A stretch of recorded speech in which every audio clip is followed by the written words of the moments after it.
I'm Bryan Whitledge. I am the archivist for University Digital Records at Central Michigan University, and today we are talking about Central Michigan University's response to the Kent State shootings in May of 1970. April 30th of 1970, President Nixon had announced military operations were going to expand into Cambodia. Across the country, students at universities responded with protests. At 21 institutions, National Guard were called. One of those institutions was Kent State University in Kent, Ohio. For reasons that are still not clear 50 years later, the National Guard opened fire on a crowd of students, killing 4 and injuring 9. As a result, universities across the country, hundreds of universities, canceled classes. They wanted to keep the peace by limiting congregating at universities. Central Michigan University didn't do that. They kept classes in session. So when the students responded with protests on May 4th and May 5th, one of the ways they responded was to storm the ROTC building to take it over. They decided to name it, instead of Central Hall, they decided to name it Freedom Hall.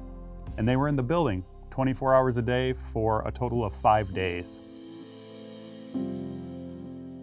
But rather than call the police or call the National Guard or call the governor's office to try to remove the students, the president took a little more peaceful tact, and he decided to negotiate with the students. He understood why they were doing what they were doing, but he also wanted them to know that should things get out of hand, he would do everything in his power to end it as quickly as he could. So one of their demands while occupying the building was that every student who was involved in protests would get amnesty and their grades wouldn't be affected.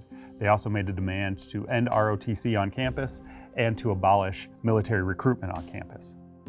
In addition to storming the ROTC building, students set up a People's Park in the area of Warner Mall, so it was a tent city. Again, President Boyd at the time negotiated with the students. So here's the deal, you can have your tents, but they can only go up at dusk and they have to be picked up by 8 a.m. the next morning. And the students complied with that. And so by negotiating and being reasonable and treating the students as adults, things stayed relatively calm. In the end, none of their demands were met. The university never offered students amnesty, the university never abolished ROTC as a result, and the university did not ban military recruitment.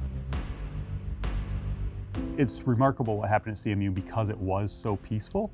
President Boyd, about 45 years after the event, said that he was really proud of the way the students reacted and responded, even though that they were taking over a campus building in the midst of anti-war protests. There's a point of pride at Central Michigan to say that in an instance where a lot of campuses experienced a lot of violence, classes were canceled. At Kent State, people were killed. CMU really holds a place as a shining example of how to handle student discontent. You don't handle discontent by calling out the National Guard, maybe you handle discontent by talking and starting a dialogue.